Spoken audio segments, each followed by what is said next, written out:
La journée des droits de l'homme et de la femme, hein, c'est le homme avec un grand H, pour moi, pour nous à la FSGT, est essentiel parce que nous, on considère que le sport, ça doit être un droit pour toutes et tous. Et contrairement à ce qu'on peut penser, ce n'est pas le cas aujourd'hui pour des raisons sociales, sociologiques, économiques, physiques, géographiques aussi parfois. Donc, interrogeons-nous sur les freins et faisons vraiment en sorte que la culture dont le sport fait partie ne soit pas seulement un accessoire, mais qu'elle soit vraiment partie intégrante des droits humains.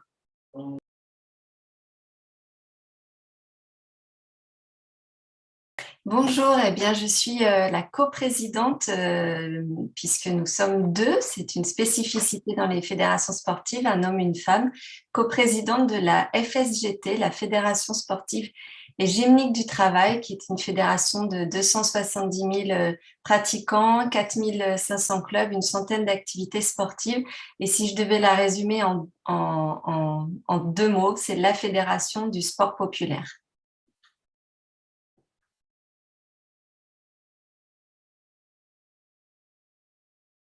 Concrètement, nous sommes une fédération de clubs, donc il y a des clubs des clubs de sport qui se créent et qui s'affilient à la FSGT. Pourquoi?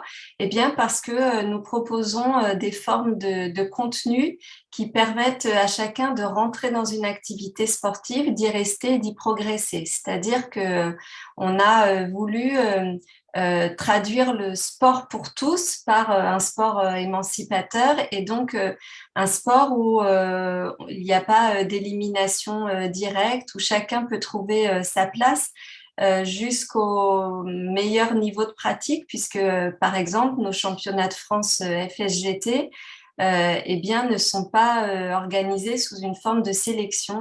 Ce qu'il faut, c'est avoir participé à plusieurs championnats au niveau régional. Et voilà, l'idée, c'est finalement de faire du droit au sport pour tous, le droit à tous les sports, à toutes les activités, vraiment pour toutes et tous.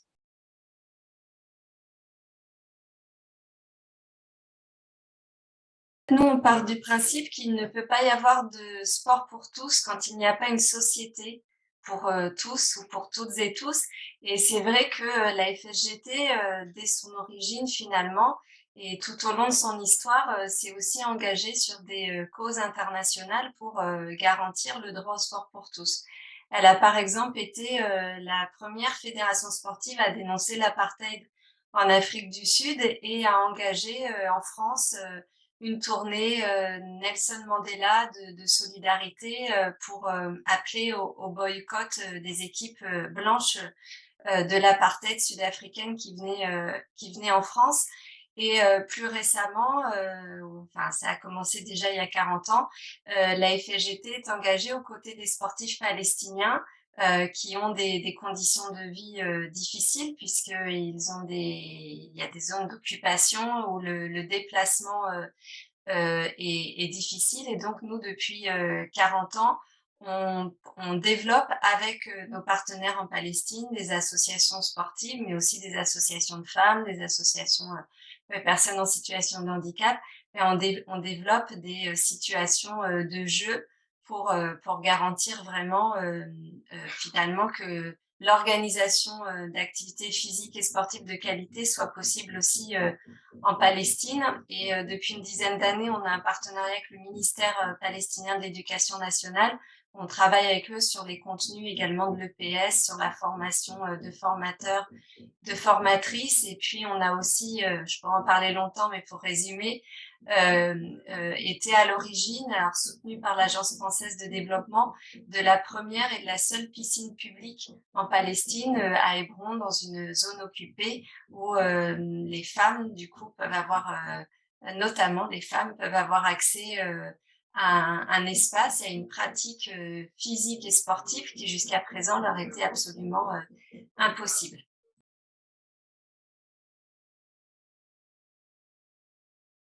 FSGT, elle s'est faite aussi avec les réfugiés dès le début puisque, la FSGT, elle est issue du mouvement ouvrier en 1934 et de clubs sportifs, ouvriers qui, se sont, construits, pour, organiser leurs propres pratiques et du coup qui étaient constitués, d'immigrés polonais, belges notamment, puis après, italiens, espagnols aussi et puis après algériens, marocains, et donc il y a toujours eu des immigrés à FSGT et des réfugiés aussi dans l'histoire de cette grande, immigration et plus récemment, notamment depuis, 2015 et la situation, en Afrique, au Proche et au Moyen-Orient avec, des situations, de guerre, de dérèglement, climatique, de situation économique qui fait qu'il y a énormément de réfugiés qui tentent de rejoindre l'Europe dans des conditions, absolument, dramatique, eh bien, la FSGT fait partie de ces organisations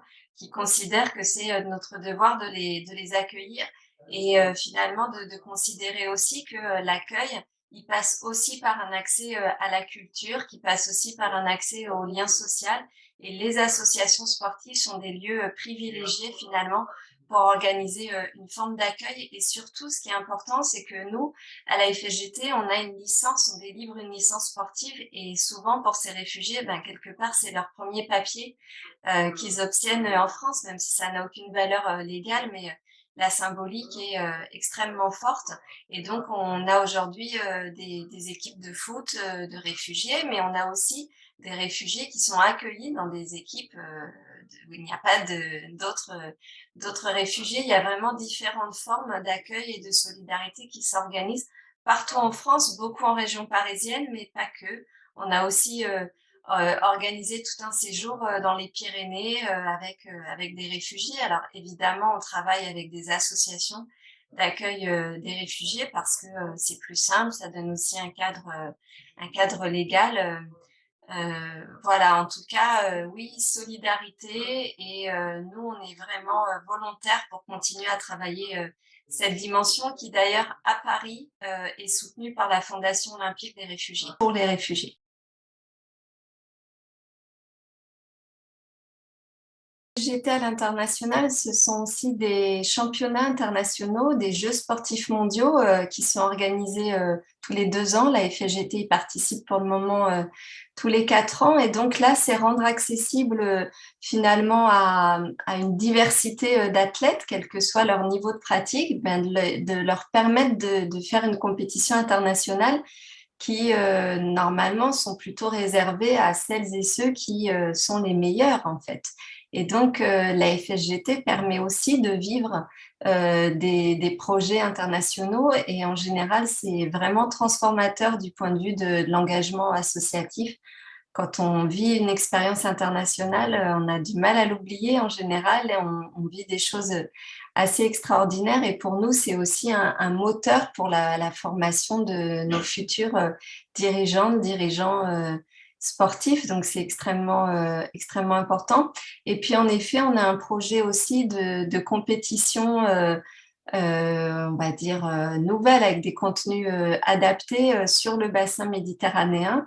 Alors, il devait y avoir un rassemblement multisport méditerranéen la première année du Covid, donc il a été annulé, mais on ne renonce pas et on va avec nos partenaires tunisiens, italiens, algériens, palestiniens, pour le moment, persévérer pour pouvoir organiser cette manifestation avec des innovations sportives comme le walking foot, qui est du foot en marchant, voilà, qui permet à des joueurs et des joueuses un peu plus âgés de continuer à jouer. Et voilà, on va aussi organiser un équimixte en volleyball, c'est-à-dire du volley mixte femmes-hommes. Voilà, et puis d'autres activités qui finalement changent aussi le regard qu'on peut avoir sur la compétition, qui est pas seulement sous forme d'élimination directe, mais aussi forme d'émulation collective.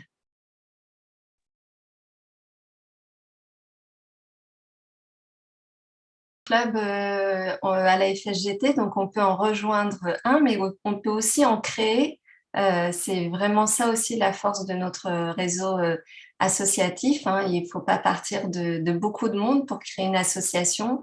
Il peut y avoir un président, des coprésidents, mais même pas forcément. Ça peut être aussi une autogestion, une auto-organisation collective. Ce qu'il faut, c'est un peu de volonté. Et puis la FSGT ensuite aide à l'accès aux installations sportives, à l'accès au contenu d'activité, à l'accès aux formations, à l'accès aux initiatives. Il y a une centaine d'activités aujourd'hui à la FSGT. Il y en a même des assez surprenantes comme le sabre laser ou la coupe de bois sportive. Tout est dit accessible. Alors les activités les plus importantes, c'est le football auto-arbitré, voilà, à 7, qui est une activité qui fonctionne extraordinairement bien, notamment du point de vue du fair play et aussi d'une organisation beaucoup plus souple.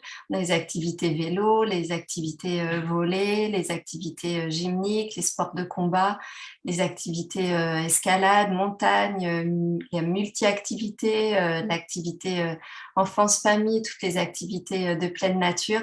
Voilà, il y a un panel très large, donc on a un site internet. Alors, c'est pas le meilleur outil de communication, néanmoins, on peut avoir les contacts des comités départementaux, régionaux et la liste des activités.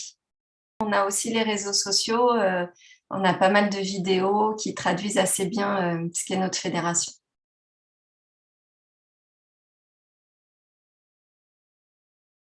Plein de choses évidemment, mais moi ce que je vais retenir, c'est qu'on a tous besoin de lien social et d'ailleurs, au-delà du confinement, le télétravail qui peut s'installer dans la durée, c'est aussi finalement une perte de lien social. Et puis, ce que ça a révélé aussi, c'est qu'on a besoin alors non seulement on est un être social, mais on a aussi besoin de bouger. L'émancipation, c'est aussi l'appropriation de son corps.